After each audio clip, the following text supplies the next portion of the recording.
அனைவருக்கும் அன்பான வணக்கங்கள். இது ஆதிதமிழச்சி யூடியூப் சேனல். நான் உங்கள் ஆதிதமிழச்சி. 3/1/2025 மார்கழி மாதத்தின் 19ஆம் நாள் வெள்ளிக்கிழமை சதுர்த்தி திதி. இந்த நாள்ல வெள்ளிக்கிழமையில வாராயுதை வழிபாடு செய்யறவங்க உங்க வாழ்க்கையில இருக்கக்கூடிய எப்பேற்பட்ட பிரச்சனையும் தீர வாராகி தேவியை மனதார மனமுருகி இந்த முறையில் நான் சொல்லக்கூடிய இந்த முறையில் வழிபட்டீங்க அப்படின்னா பிரச்சனைகள் எல்லாமே இருந்த இடம் தெரியாமல் போகும். நான் செய்யக்கூடிய எல்லா வழிபாட்டுக்குமே முதன்முறையாக தேவை என்னன்னு பார்த்தீங்கன்னா நம்பிக்கையோடு செய்யக்கூடிய எல்லா விஷயங்களுக்கும் கண்டிப்பா அதற்கான பலன் கிடைக்கும். வருகிற பஞ்சமி முக்கூட்டு நட்சத்திரமும் 3 திதிகளிலும் கூடி வரக்கூடிய ஒரு அற்புதமான பஞ்சமி.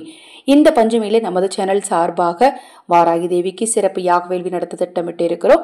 அதில் நீங்கள் உங்கள் குடும்ப உறுப்பினர்களின் பெயருக்கு குங்கும அர்ச்சனை செய்து கொள்ள விரும்பினால் குங்கும பிரசாதத்தோடு சேர்த்து வாராகி தேவியின் நாணய உருவம் பதிக்கப்பட்ட வாராகி விளக்கு அன்பு பரிசாக அனுப்பி வைக்கப்படும். அதை பற்றிய விவரங்கள் உங்களுக்கு தேவைப்பட்டாலும் உங்கள் தனிப்பட்ட பிரச்சனைகளுக்கு பிரத்யேகமாக பரிகாரங்கள் தெரிந்து கொள்ள விரும்பினாலும் 9344692042 இந்த வாட்ஸ்அப் எண்ணுக்கு தொடர்பு கொள்ளுங்க. அதை பற்றிய தெளிவான விளக்கம் கொடுக்கிறேன். வழிபட வேண்டிய நேரம் காலை பிரம்ம முகூர்த்த நேரம் காலை 6 to 7, ராகு கால நேரமான 10:30 இருந்து 12 மணிக்குள், மதியம் 1 to 2, மாலை 6 to 9. இந்த நேரத்தில் எந்த நேரம் உங்களுக்கு சாத்தியமோ அந்த நேரத்தில் பூஜை ஏரியை சுத்தம் பண்ணி வாராகி தேவிக்கு செவ்வரளி மலர் மற்றும் மார்கழியில் துளசி மாலை சாற்றுவது ரொம்ப விசேஷம். துளசி மாலை சாற்றி அகல் விளக்கில் நெய் ஊற்றி பஞ்சு திரி போட்டு வடக்கு திசையை நோக்கி தீபம் ஏத்துங்க. ஒரே தீபம் ஏத்தினா போதும். மொச்சை பயிறு தீபம் அல்லது அட்சதை அரிசி தீபம் ஏத்திக்கோங்க. மொச்சை பயிறு அப்படிங்கும் போது வெள்ளை மொச்சையை பயன்படுத்துறது ரொம்ப சிறப்பான பலனை உங்களுக்கு கொடுக்கும்.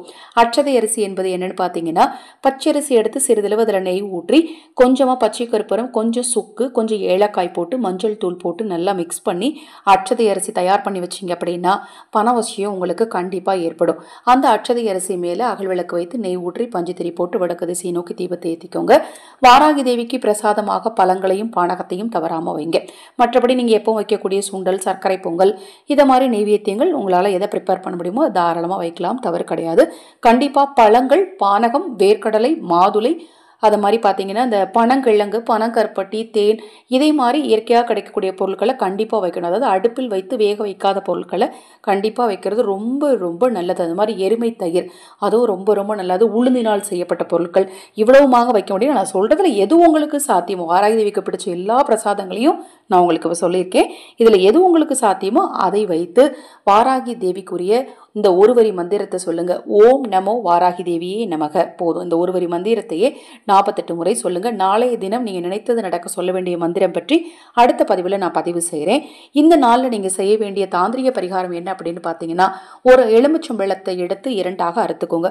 ஒரு புறம் மஞ்சள் தடவிக்கணும், இன்னொரு புறம் பார்த்தீங்கன்னா குங்குமம் தடவிக்கணும்.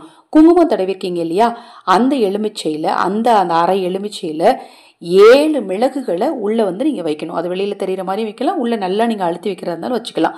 வச்சுட்டு அதன் பிறகு குங்குமம் பூசிக்கோங்க. அடுத்தது பாத்தீங்கன்னா, கிராம்பை எடுத்து மஞ்சள் பூசுறீங்க இல்லையா, அந்த எலுமிச்சங்கனியில 7 கிராம்புகளை நீங்க அதன் மீது வைத்து அதை நீங்க கிராம்பு வைத்ததை வலதுபுறமும் மிளகு வைத்ததை இடதுபுறமும் உங்க வீட்டு நிலைவாசல்ல வச்சிருங்க. இரவு தூங்குறதுக்கு முன்னாடி அந்த 2ஐயும் எடுத்து உங்க வீட்டு நிலைவாசலை மட்டும் 3 முறை சுத்திட்டு, வலம் இருந்து இடம் 3 முறை, இடமிருந்து வலம் 3 முறை, வீட்டுக்கு வெளியில நின்று அந்த எலுமிச்சங்கனியை கொண்டு உங்க வீட்டு நிலைவாசலை சுத்திட்டு கால்படாத இடத்துல அப்புறப்படுத்திருங்க. வெள்ளிக்கிழமை இரவு சுத்த முடியலங்க, சனிக்கிழமை காலையில சுத்தலாமான்னா தாராளமா சுத்தலாம், தவறு கிடையாது. நீங்க வைக்கிறது மட்டும் வெள்ளிக்கிழமை இரவுக்குள்ள எப்ப நேரம் கிடைச்சாலும் வச்சிடணும். நீங்க வழிபாடு செய்யறீங்க இல்லையா, அந்த நேரத்துல வச்சுட்டு அதன் பிறகு வழிபாடு செய்யுங்க. இப்ப நான் சொன்ன இந்த பரிகாரத்துல உங்களுக்கு ஏதேனும் சந்தேகம் இருந்தாலும் தாராளமா வாட்ஸ்அப்ல கேளுங்க.